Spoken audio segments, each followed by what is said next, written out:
Hola, ¿qué tal? Buenas tardes a los que están ahí. Buen martes. Que Dios los bendiga, que Dios nos bendiga a todos en cada día nuevo que estamos enfrentando. Y bueno, y nosotros también con algo nuevo. Vamos a dejar a los profetas, no sé si por un tiempo o definitivamente, todo depende también cuánto tiempo nos quede por delante, pero me vinieron ganas de volver al Nuevo Testamento y a recorrer un poco algunas de las cosas muy interesantes que están alrededor de las parábolas de Jesús. Vamos a hacer algunas cosas previas primero. Es tan interesante la lectura de los evangelios. Hubiera sido quizás más fácil si lo hubiéramos tenido, estaba pensando en eso, ¿no? Cronológicamente, hechos de Jesús en el primer año, en el segundo, dividido en milagros de Jesús, de enseñanza de Jesús. Bueno, pero no fue así. Los escritores de los evangelios escribieron de acuerdo a lo que habían recibido. Ya hemos hablado de esto, ¿no es cierto?, en Evangelios, los que no fueron discípulos de Jesús, como Marcos y Lucas, y también aquello que, de acuerdo a lo que estaba pasando en la iglesia primitiva y todo eso, de pensar que era lo más necesario, y también de acuerdo a cuál era la audiencia a la cual ellos, para quienes estaban escribiendo, entonces de pensar qué era más necesario, ¿no?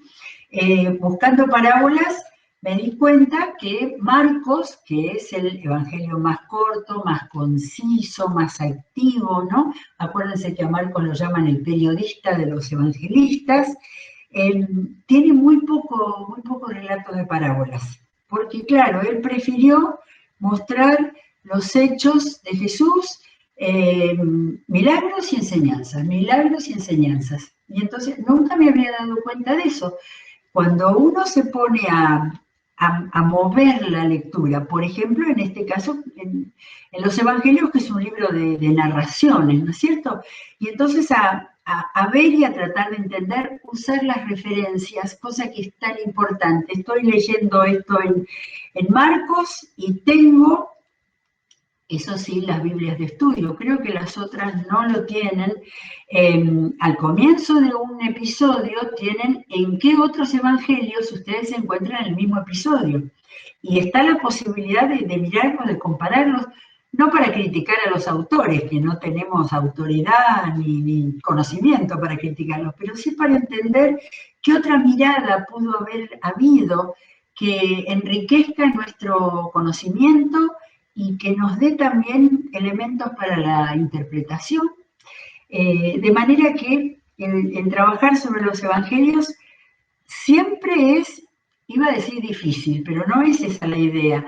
La idea es que requiere de nosotros que lo leamos, ya lo dije esto, no como cuentitos o como cuadritos que ya los conocemos, sino dentro de un contexto general que es el contexto del mensaje, que significa conocer a Jesús y su obra, pero también el contexto más cercano de dónde está ubicado ese pasaje, de quién es el autor, de qué viene contando, de qué cosas eligió en ese capítulo, por ejemplo, para contar.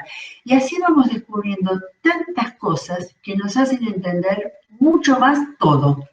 Lo que el escritor quiso decir, lo que Jesús quiso hacer, quienes estaban alrededor, y cada vez cuanto más vamos ampliando lo que se llama el contexto, entonces nuestra iluminación al leer, con la ayuda del Espíritu Santo y con nuestra disposición a bucear más, es que cada vez más, aún de los relatos más conocidos, vamos a ir encontrando cosas nuevas. Bueno, vamos a ver con este tema. Estuve leyendo algo, recomiendo, no sé si estará agotado, un libro que fue muy famoso, La lectura eficaz de la Biblia, de Gordon Fee, F-E-E, donde va recorriendo toda la Biblia por los géneros literarios y bueno, donde habla tanto de las parábolas como de los evangelios, para entender más un poco de estas cosas que estaba diciendo. Cuando hay un relato de alguna de las cosas que hizo Jesús, a veces encontramos que ese relato está porque había un propósito didáctico, o sea, había una enseñanza que Jesús quería dar en ese caso. Por ejemplo, a ver, en el joven rico, a ver dónde tengo acá a Marcos, el relato de Marcos que hace del joven rico. Bueno, no lo voy a leer todo, pero a ver, el comienzo, hecho Marcos 10, capítulo 10, versículo 17, cuando Jesús estaba ya para irse, me encantó este comienzo, jamás me había dado cuenta, ¿no? Lo anterior era un tiempo de cuando Jesús estuvo con los niños y les dijo, vengan a mí. Jesús estaba sentado, y entonces, cuando Jesús estaba para irse, ahí, en ese momento, porque dice que un hombre llegó corriendo, lo alcanzó, habrá gritado, Jesús.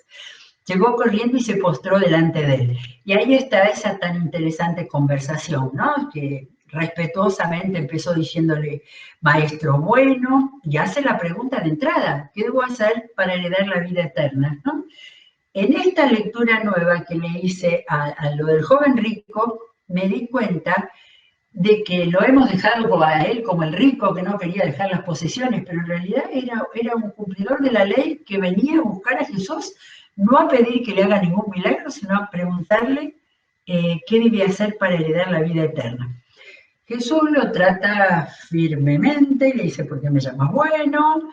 Nadie es bueno sino Dios, le relata una buena cantidad de mandamientos, y el hombre, estoy pensando, acá el título en esta Biblia, en esta traducción, en la Nueva Traducción Viviente, no dice joven para nada, pero sí le han puesto el título, que no es la Biblia, el joven rico, ¿sí? Yo creo que en Reina Valera dice que era un joven. Bueno, le dice todo, y él le dice, maestro, todo eso lo he cumplido. Entonces, acuérdense, Marcos es el único que dice, Jesús lo miró con amor, a pesar de que lo había tratado un poco duramente, y añadió, una cosa te falta, anda, vende todo lo que tienes y dáselo a los pobres, y tendrás tesoro en el cielo, y luego ven y sígueme, ¿no? El hombre, acá esta versión dice, el hombre se desanimó y se fue triste porque tenía muchas riquezas. Ahora, este era, de tanta gente que se habrá acercado a Jesús, de tantos casos, ¿no? Ahí me da para pensar por qué Marcos lo puso, ¿sí? Y hay una explicación en el contexto. Se fue triste, y dice en el versículo 23, Jesús miró alrededor y les comentó a sus discípulos, qué difícil es para los ricos entrar en el reino de Dios. Los discípulos se asombran. Esta es una escena fantástica, lo que Jesús decía y la actitud de los discípulos. Se asombraron. Hijos, qué difícil es entrar en el reino de Dios, repitió Jesús. Le resulta más fácil a un camello pasar por el ojo de una aguja que a un rico entrar en el reino de Dios. Figura del lenguaje acá, ¿no? Un símil o comparación. Los discípulos se asombraron aún más y decían entre sí, entonces, ¿quién podrá salvarse? Y ahí Jesús, para los hombres es imposible, aclaró Jesús, mirándolo fijamente, dos veces ahí Marcos, que corría en el relato, se para explicar tan bien esa escena. Así que ahí le dijo, para Dios nada es imposible, ¿no? Para Dios todo es posible. Y ahí vino otra conversación. Ahora, con esta mirada que estamos haciendo de buscar los relatos de Jesús y el porqué, este relato del joven rico pareció haberse colocado acá para escuchar esa explicación de Jesús en la cual les planteó a los discípulos un tema de discipulado, ¿no? Dejar todo, no dejar, y el tema eso de la imposibilidad que sería para algunos llegar al reino de Dios, ¿sí? Estoy hablando de propósito didáctico, de dejar alguna enseñanza para contar un hecho como este del joven rico. Repito lo que dije algún otro día, yo estoy segura de que en algún otro encuentro Jesús le explicó bien al hombre este qué le quería decir con eso de dejar todo, no que se hiciera pobre, menesteroso, sino que el centro de su corazón no fueran las posesiones y fuera el Señor, pero este no estaba lejos. Bien, la otra cosa con respecto a esto de los relatos con enseñanza, en el mismo capítulo, cuando viene la petición de Jacobo y Juan, ¿sí? Y todo esto me hizo pensar eso, en un mismo capítulo tenemos tantos hechos, uno detrás de otro, tan cambiante, con temas distintos, que nos hacen que tengamos que hacerle lecturas lentas, cuidadosas, ¿eh? Bueno, en el mismo capítulo dice que se le acercaron Jacobo y Juan, hijos de Zebedeo, y ellos, sencillitos para pedir, ¿eh? Maestro, queremos que nos concedas lo que te vamos a pedir. ¿Qué quieren que haga por ustedes? Concédenos que en tu glorioso reino uno de nosotros se siente a tu derecha y el otro a la izquierda. A mí me asombra cómo en el capítulo de 10 de Marcos ya habían entendido eso, ¿eh? Pero bueno, ya lo habían entendido.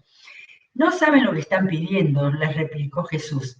Y Jesús no les dio la enseñanza ahí, les hizo una pregunta para que ellos pensaran. ¿Pueden acaso beber el trago amargo de la copa que yo bebo? ¿O pasar por la prueba del bautismo con el que voy a ser probado? Sí, podemos, dijeron más frescos los muchachos Juan y Jacobo. No sé si realmente era de lanzados que estaban o entendían algo, pero Jesús le dijo, ustedes beberán la copa que yo bebo y pasarán por la prueba del bautismo con el que voy a ser probado, pero el sentarse a mi izquierda o a mi derecha no es para mí. Leí montones de veces este pasaje y saben que uno entiende cuando tiene mucha Biblia leída, pero sobre todo cuando piensa. Le dijo eso, Jacobo iba a ser el primer muerto de la iglesia de Jerusalén, ¿sí?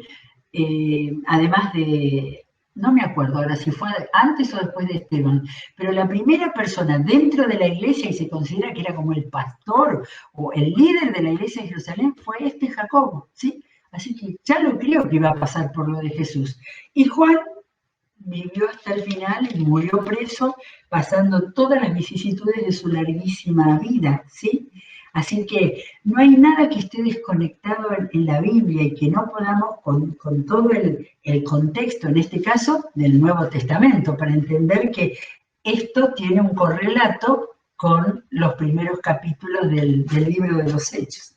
Pero bueno, eso era para hablar un poco de las enseñanzas de Jesús, de los contextos. Tengo otro contexto acá, no lo voy a leer porque ya vamos a estar leyendo en otro momento las parábolas directamente, pero por ejemplo, el famosísimo capítulo 15 de Lucas, donde me gustaría poder estar charlando para ver qué hay en el capítulo 15 de Lucas, las tres grandes parábolas de la moneda perdida, de la oveja perdida y del hijo pródigo.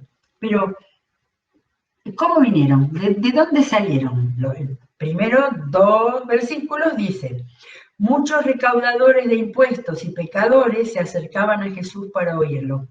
De modo que los fariseos y los maestros de la ley se pusieron a murmurar, este hombre recibe a los pecadores y come con ellos. De manera que la acusación directa a Jesús explica el por qué Jesús contó esas historias, mostrando que estos que ellos despreciaban, los pecadores, ¿no? que comían y se acercaba a ellos, esos que ellos despreciaban, Jesús muestra el cielo cuando va a haber alegría en el cielo por esos pecadores que se arrepienten. ¿Sí? Si no tuviéramos ese contexto, estaríamos tomando estas parábolas como cuentitos de la vida de Jesús. Sin embargo, fueron un poderosísimo respuesta, pero pero mensaje a los corazones que quisieran oír con respecto a eso, de que aún los más pecadores iban a ser recibidos, iban a tener su oportunidad en el reino de los cielos. Bueno, a ver, con respecto a las parábolas, para empezar un poquito, después vamos a leer una en especial.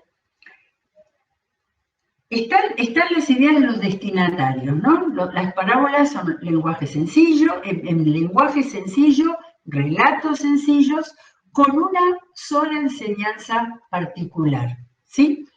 Que era de claro entendimiento para esa gente, era sencilla, para el pueblo que lo seguía. Y entonces, y la gente entendía, tenemos en muchos casos que los que habían escuchado una parábola o una enseñanza de Jesús, entendían. Por ejemplo, me acuerdo de la parábola del buen samaritano. No la vamos a leer, pero en la parábola está creo que era un escriba que se acerca y le pregunta quién es mi prójimo ante una enseñanza de Jesús, y Jesús le cuenta la parábola del buen samaritano. Y cuando termina Jesús, no cierra la entrevista, le pregunta cuál de estos fue el prójimo, ¿sí? Y el hombre le dijo, el que tuvo con él misericordia.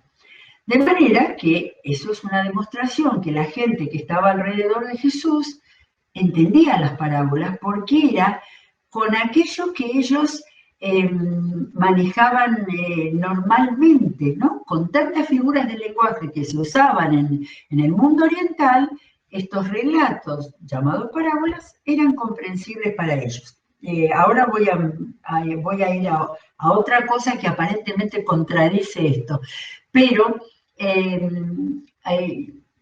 yo sé que está acá Guillermo Fender y que después me va a poner algo, así que no me quiero meter mucho en las lenguas antiguas porque él entiende hebreo, pero leí en un comentario que aparentemente muchas veces lo que se usa parábola también o se considera en la Biblia tiene que ver con una palabra aramea, creo que era mesal o mesal, no sé, que era el lenguaje materno de Jesús y que por ahí él también lo usaba, y que ahí dentro era parábolas, pero también adivinanzas, enigmas y todas estas cosas de la lengua popular que se usaban.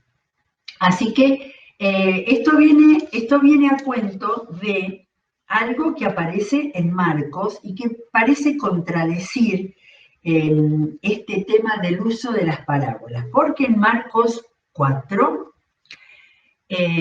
Jesús contó la parábola del sembrador y después dice en el versículo 10, cuando se quedó solo, los 12 y los que estaban alrededor de él le hicieron preguntas sobre las parábolas.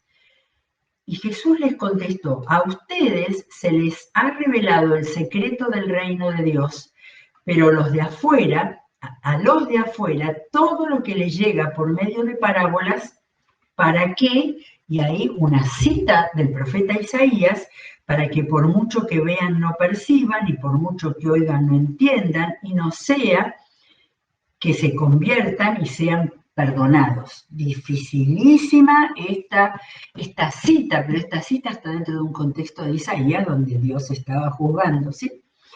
Entonces, con eso y Jesús los encaró diciendo, ¿no entienden esta parábola? ¿Cómo podrán entonces entender las demás?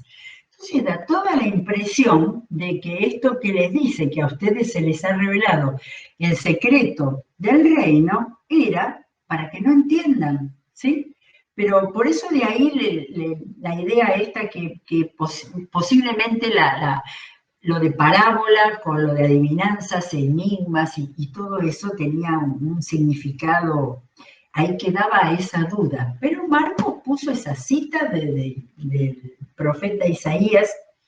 Ahora, al final de este capítulo, creo que es en el versículo 33, Marcos mismo aclara, y con muchas parábolas semejantes les enseñaba Jesús la palabra hasta donde podían entender. No les decía nada sin emplear parábolas, pero cuando estaba a solas con sus discípulos, les explicaba todo. Y acá hay una base así, un eje central, tanto especialmente para interpretar los evangelios. La comprensión clara y completa, que ya Marcos seguramente tenía, y que esto es el principio de su ministerio, no lo tenían todo, es que la clave del ministerio de Jesús era el concepto del reino, el concepto del reino. Por eso Mateo nos da ahí en un capítulo extenso las parábolas del reino. Entonces, evidentemente, Marcos mismo aclara con que la gente, hasta donde podía entender, él les contaba las parábolas. Cuando después Jesús se les juntaba con ellos y les explicaba más a fondo, es porque él a ellos los estaba preparando y les estaba enseñando que el reino de Dios había venido con él en esta tierra. Bueno, después de todo esto así un poco general, porque a veces aparece en la Biblia, y tengo que buscar parábolas del Antiguo Testamento, donde se habla de parábolas y que no son exactamente estos relatos, ¿no? El autor que leí decía, por ejemplo, parábolas perfectamente, en el mejor sentido de las parábolas, son la del buen samaritano, las de Lucas 15, del hijo pródigo, la gran cena, los obreros de la viña, que son los obreros malvados de la viña, el rico y Lázaro, esa la vamos a ver mañana porque es muy interesante, las 10 vírgenes, ¿sí? Los grandes relatos, digamos, de las parábolas. Y entonces hay otros relatos, por ejemplo, hay otras cosas que a veces son tomadas, ¿no? Jesús explicó de repente una parábola y luego habla de la levadura en la masa, ¿sí? Y eso no es una parábola, es un símil, es una comparación.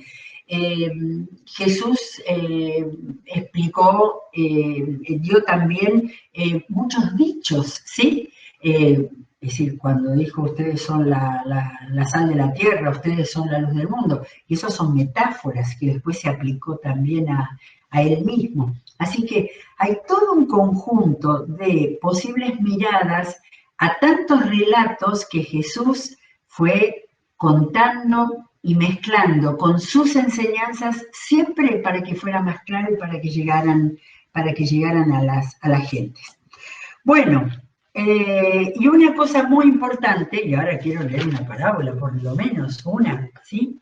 Lucas 7, que lo más importante que tenía en mente Jesús al contar una parábola, o alguna explicación, o un dicho, o incluso después de un relato, era la gente que estaba ahí, ¿sí? Lo que se llama la audiencia, ¿sí?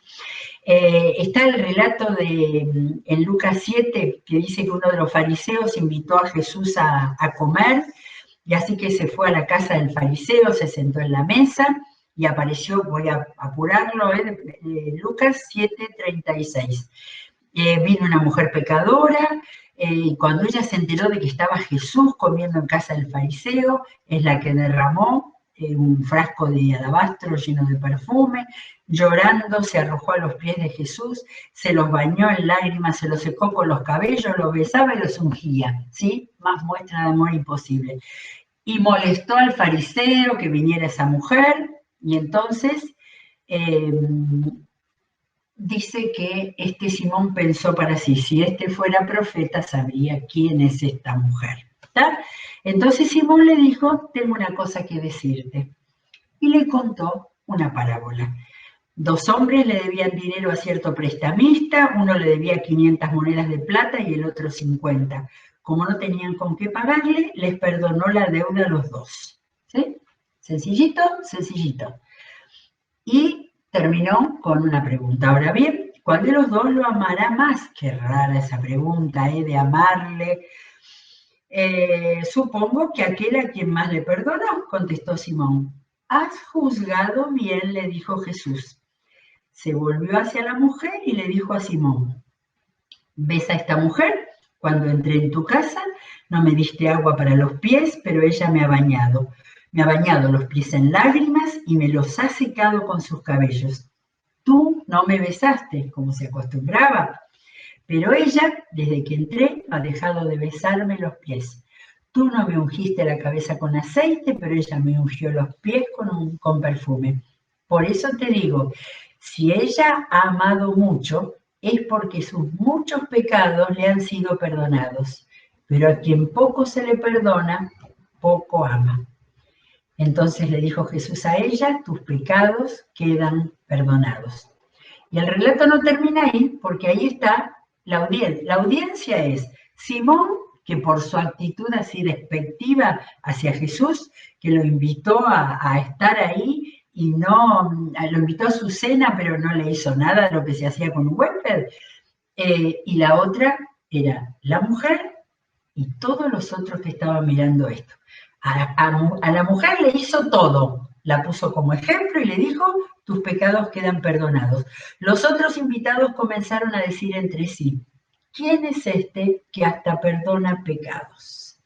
Y ahí esa audiencia estaba siendo revolucionada o revuelta en su interior ante eso tan distinto de todo lo que ellos creían y practicaban normalmente. La diferencia con los pecadores para ellos y el estar aislados y despreciando. Jesús terminó diciéndole a ella, tu fe te ha salvado, vete en paz.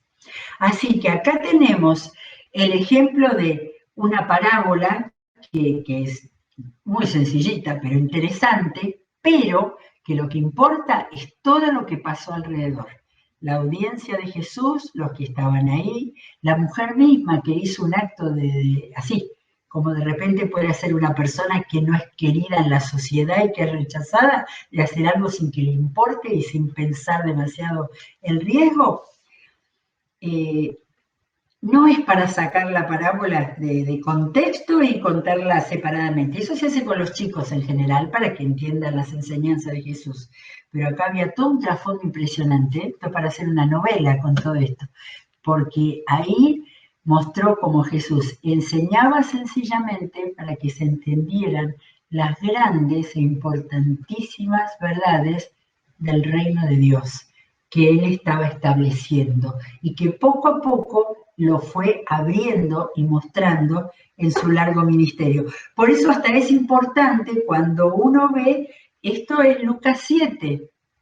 Lucas tiene 24 capítulos. Entonces, este relato está incluido en el comienzo de su ministerio todavía, ¿sí? Entonces, vamos viendo cómo se va abriendo la realidad del reino de Dios y de Jesús, Dios que ha venido al mundo para mostrarlo. Bueno, así empezamos con las parábolas, un poco más teórico en el día de hoy, pero me pareció importante esto como para después meternos y ver algunas características y alguna clasificación de las parábolas. Muy bien, que Dios los bendiga, sigan abriendo la Biblia, por favor, cada día, en el mejor momento del día, leyendo la palabra de Dios y recibiendo de ella. Saludo a cualquiera de las chicas, con todo cariño, que Dios las bendiga y que tengamos una hermosa programación hasta el final de este día. Nos vemos.